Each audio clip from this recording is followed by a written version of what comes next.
Welcome to Impact the World, a podcast from West Park Baptist Church in Knoxville, Tennessee.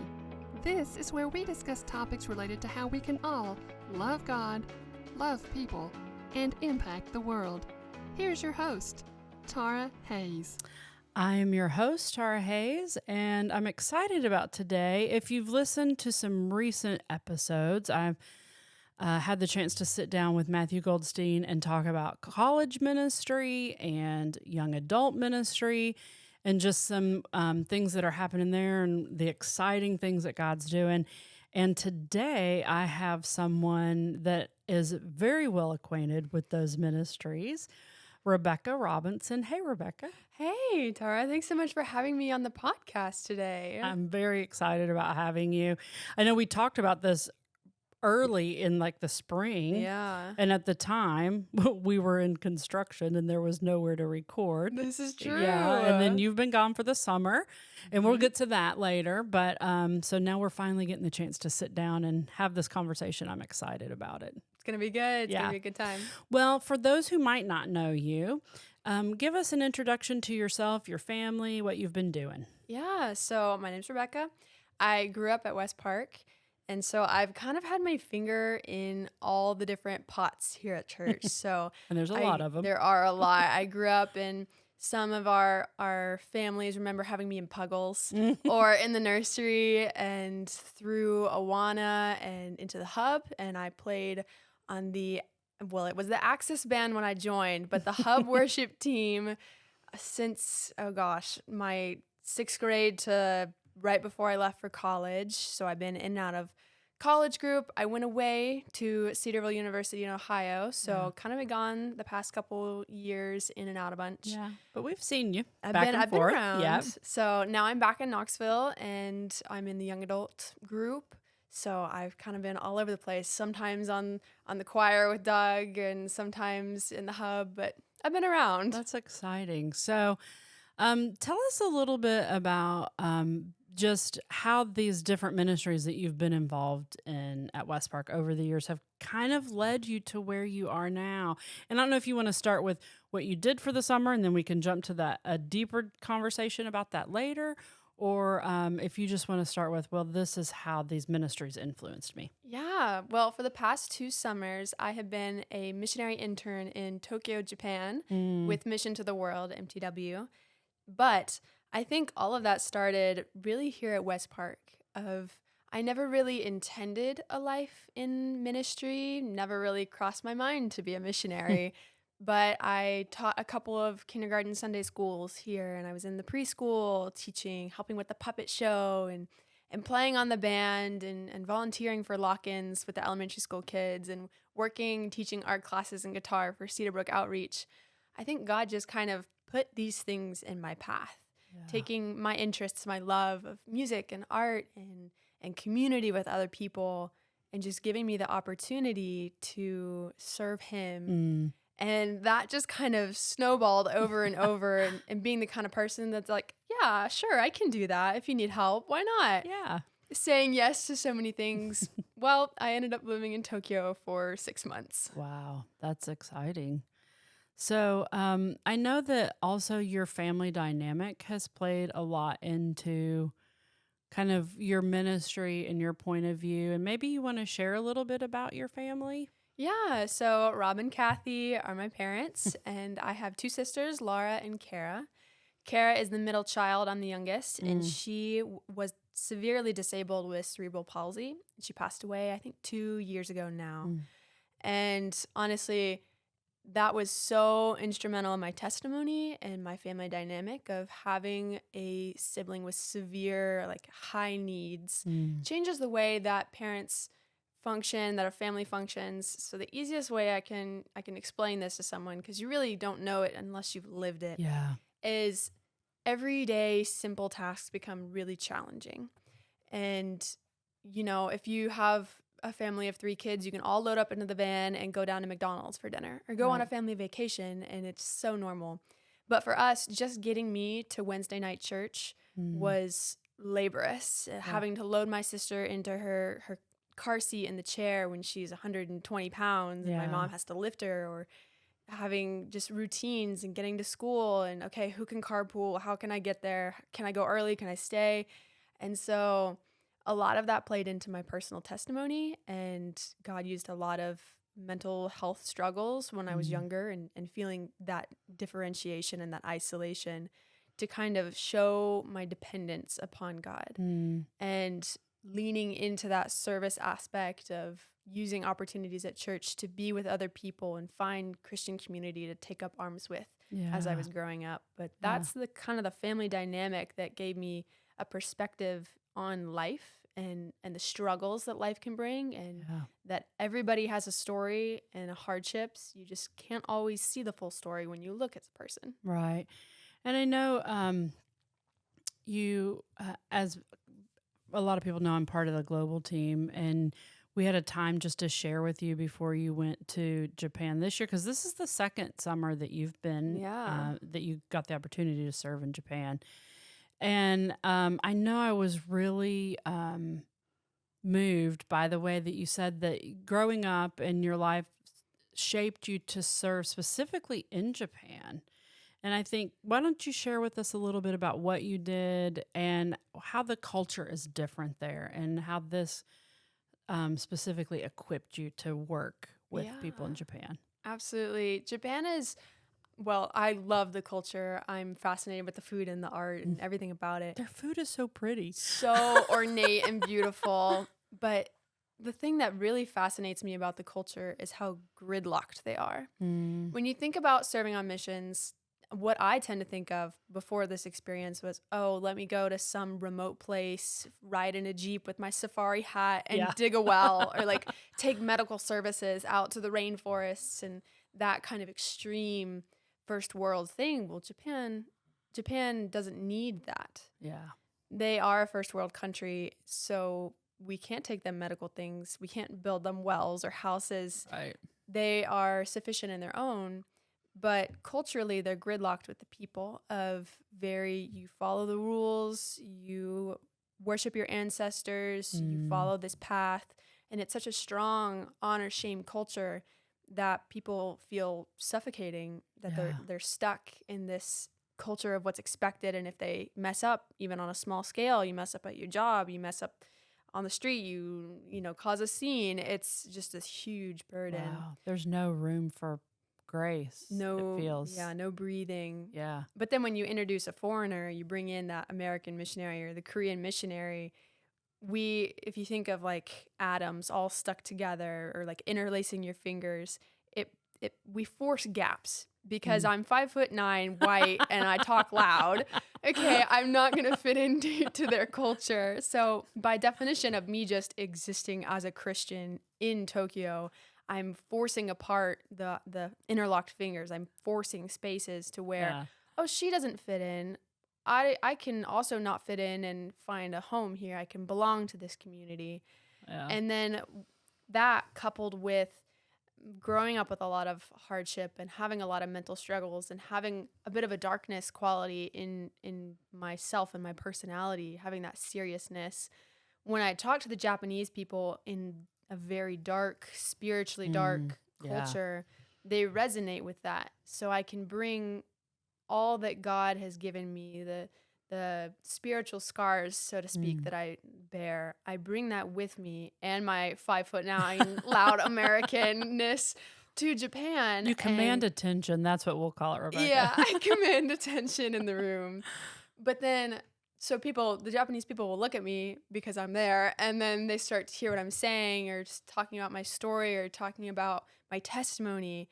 And then that creates space for them to have conversations and start questioning, well, what is this God that I don't have to be afraid of? A God that pursues me in a personal relationship. Yeah. Oh, that must be so drastically different than anything they can ever imagine. I was really interested. We had, a lot of people know we had the Missionary Enrichment Conference here, the ABWE conference. And they were talking about unreached people groups is really, not so much always countries now. We're talking about unreached people groups. Mm-hmm. But one of the most unreached people groups is actually the country of Japan. Yeah.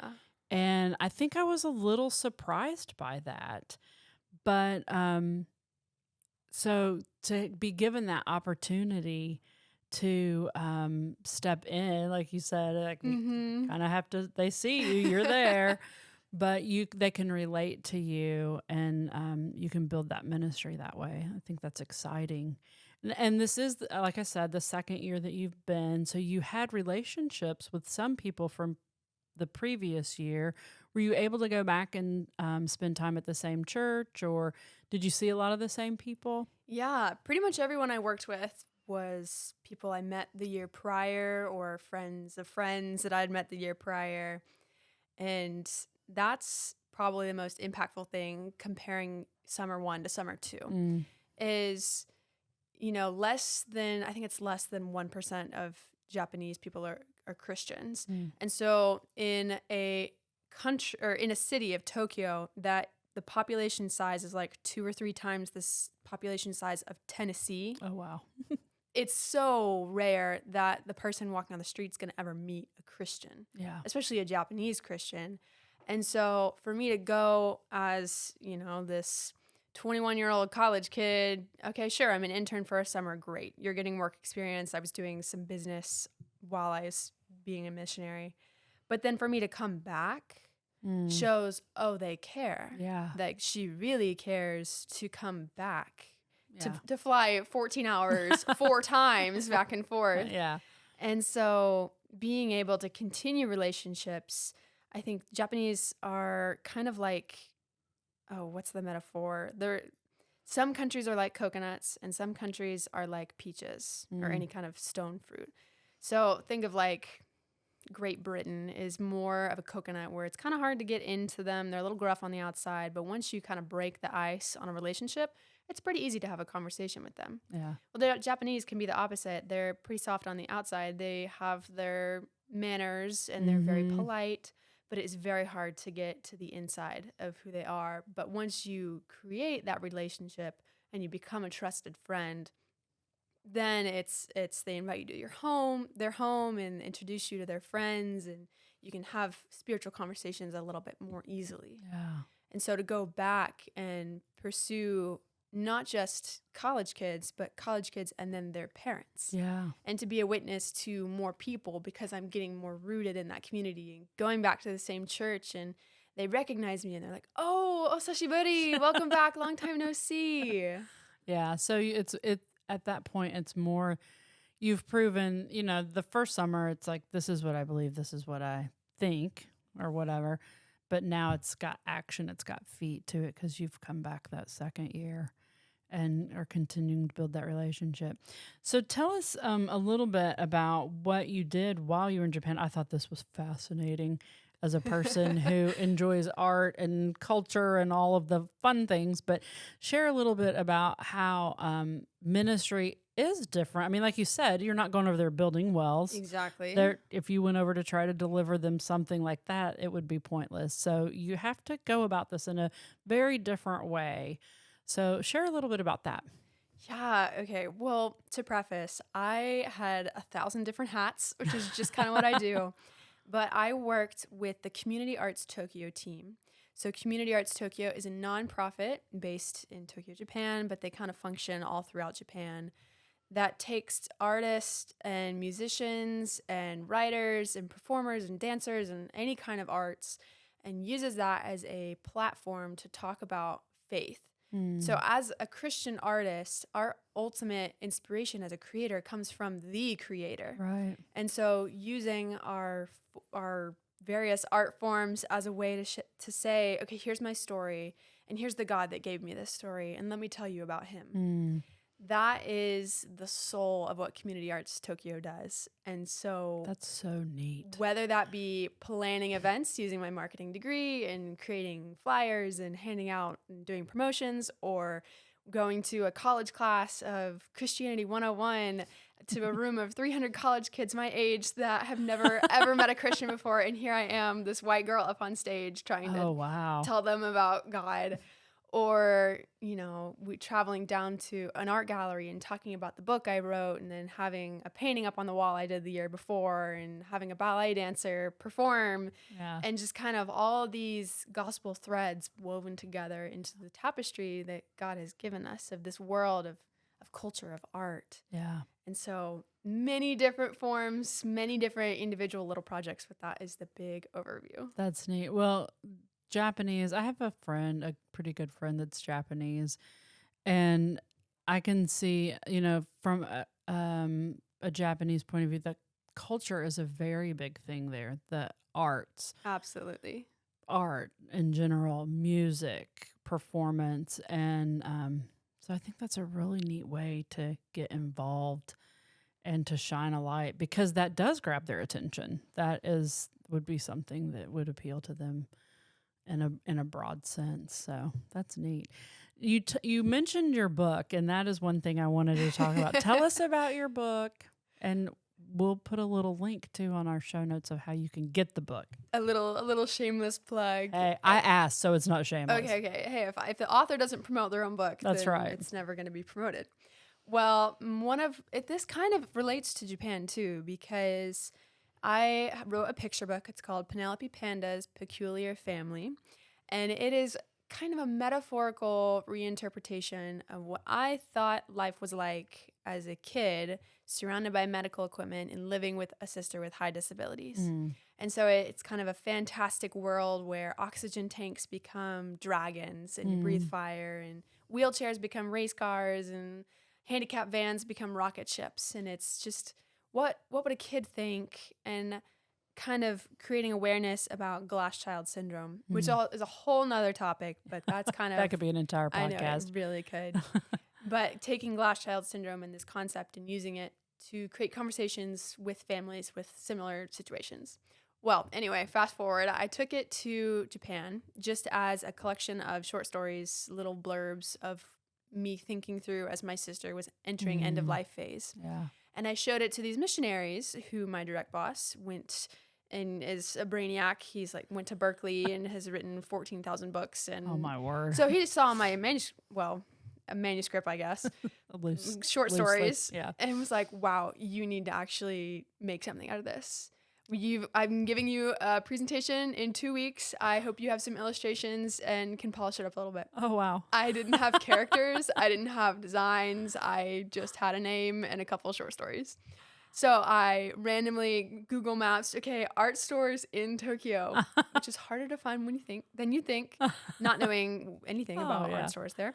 And I sat on my tiny Tokyo apartment floor, which was the size of a supply closet, and watercolored painted on the floor, and gave a presentation. Here it is. Through a translator. So that was crazy. But then it resonated so greatly with the people because, again, combining art, my testimony and God, and my story and the darkness I carry into one thing, the Japanese people started opening up to me afterwards. Wow. Started telling me parts about their lives that they would never tell people otherwise. Yeah. Wow, this is weird. This is crazy. Okay, guess I'll try and make it into a book, because people kept asking, when can I get it? It was I guess I'm making it a book now. That's a good question. I don't know when you can get this. I would love to know too. And so my one goal going into my senior year of college was by May 1st, by graduation date, when I walk, I will have this book in my hands, published, illustrated, everything. So it is written, self-illustrated, self-published. And going back to Japan, my big personal project was translating it into Japanese. Wow. Which is not yet published. There's still some final editing things to do.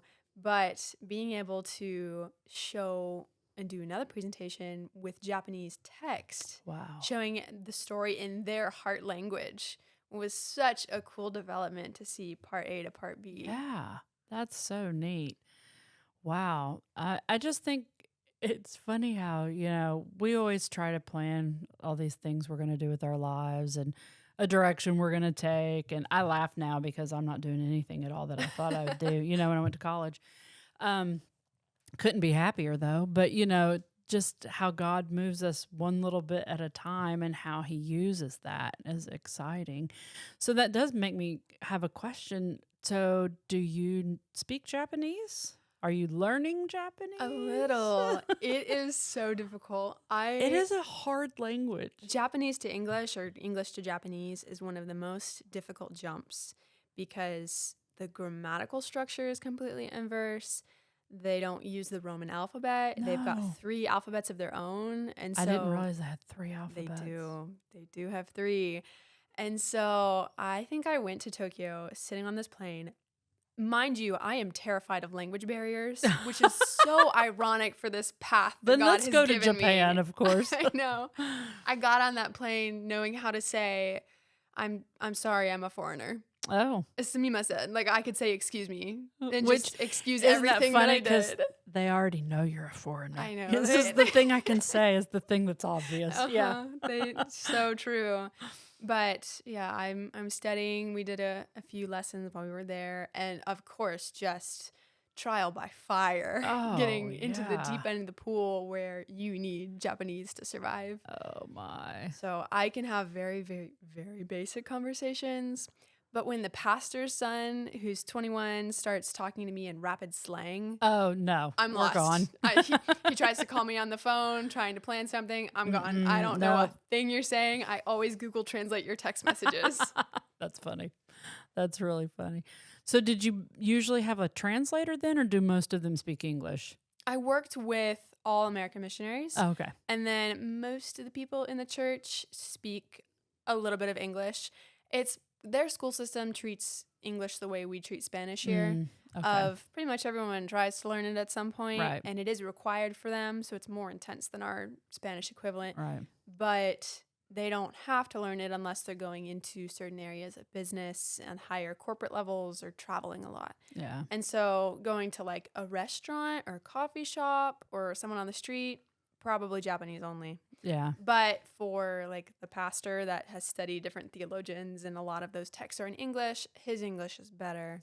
A lot of the missionaries from like Korea or other parts of Japan, they tend to know more English. More English. So I can stumble my way through and usually point and grunt enough for them to understand. To get what you're aiming for. So that brings another question. So what was it like to attend church? I mean, you worked closely with missionaries and were very involved in a church. So was it a Japanese speaking service, and how did that work for you? Yeah. Well, I studied abroad in Spain, so it's not the first time that I had been attending a church in another culture that spoke another language. But unlike in Spain, the Japanese church is strictly Japanese only. You can wear a headset that works maybe half the time with an English translation, but they want it to feel like a local indigenous church. And so it is Japanese forward, and the missionaries are kind of taking a farther back seat. Yeah.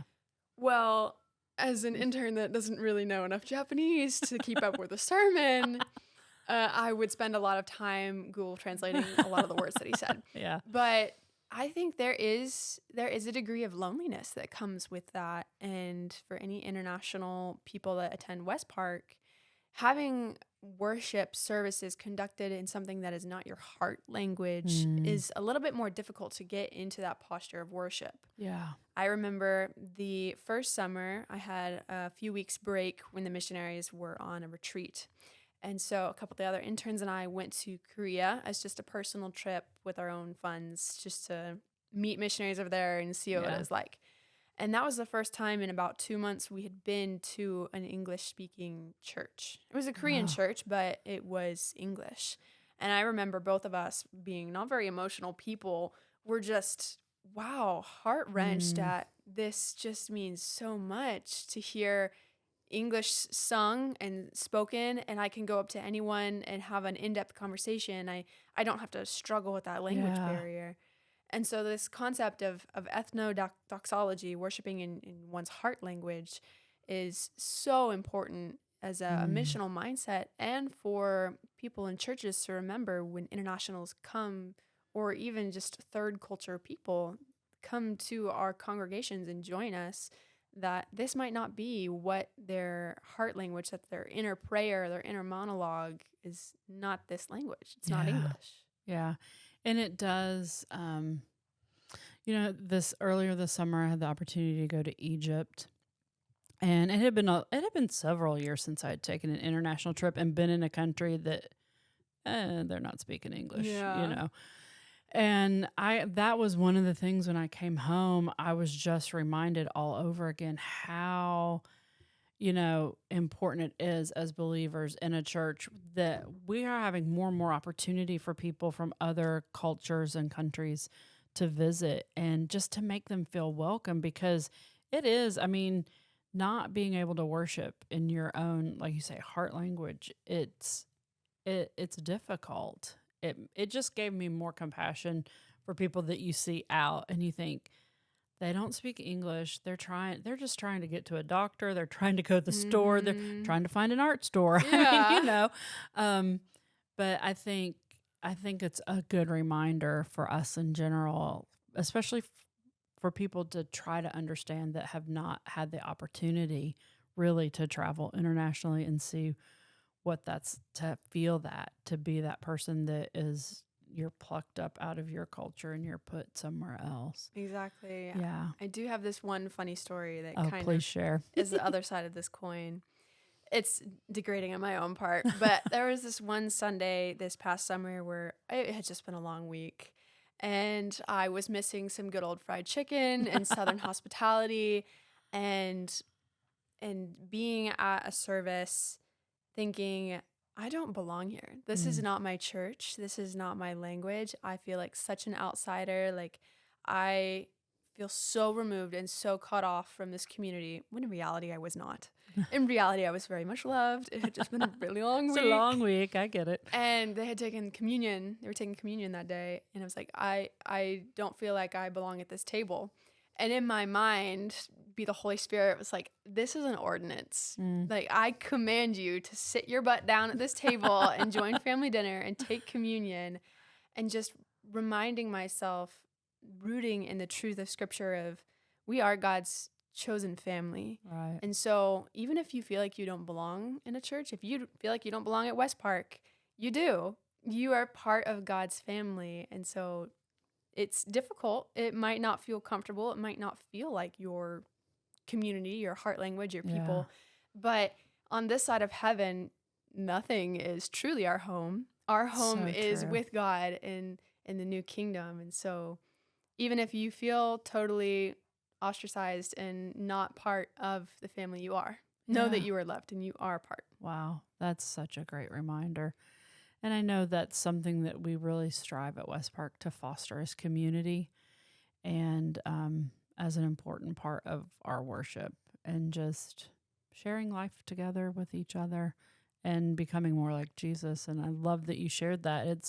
It's a good reminder even within our groups that not every time you show up to a community group do you feel like this is where I need to be or I'm a part of it or but God does put us in those groups, or we're part of that group for His purpose, and it's a really good reminder. So thanks for sharing that. Of course.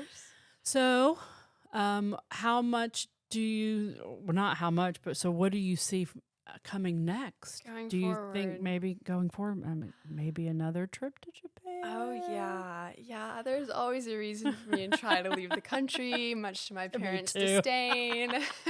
I get it. Yeah. Well, in all seriousness, I do think going back to Tokyo long term is something I want to pursue and I want to pray through and try to figure out if that's the will of God for me to go back. I think that not everyone can tolerate, eating sushi and raw fish and Right. natto, fermented soybeans, and learning another language, and I love it.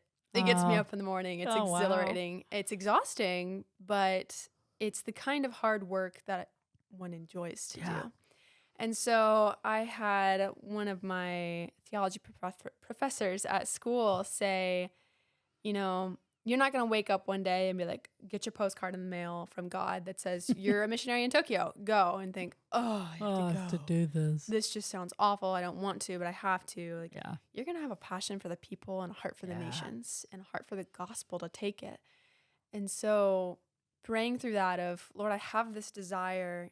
are you sending me? Yeah. Am I the one to go, or am I the one to help send and just point people towards Tokyo? Yeah. So maybe in the next couple of years, going to Maybe language we'll school, see an answer, yeah, fundraising and doing all that really fun support stuff that I Wow. don't enjoy. Oh, yeah. But That's the not fun side of it all. But taking up arms with the local church and my Christian community here at West Park and seeing if that's what's next. Wow. Well, I think that's exciting. I think that's just, like you said, it's funny because who would sign up to eat the raw fish and the fermented bean? But, God calls everybody to something different, and he makes you uniquely for that purpose. And I'm excited to see how God continues to use you and how he moves you. And I'm excited that West Park is going to get to be a part of that and just to be a part of your story. It's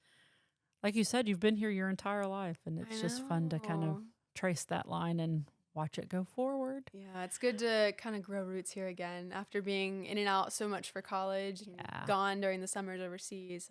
I'm excited, although I'm sad that I'm not in Japan right now.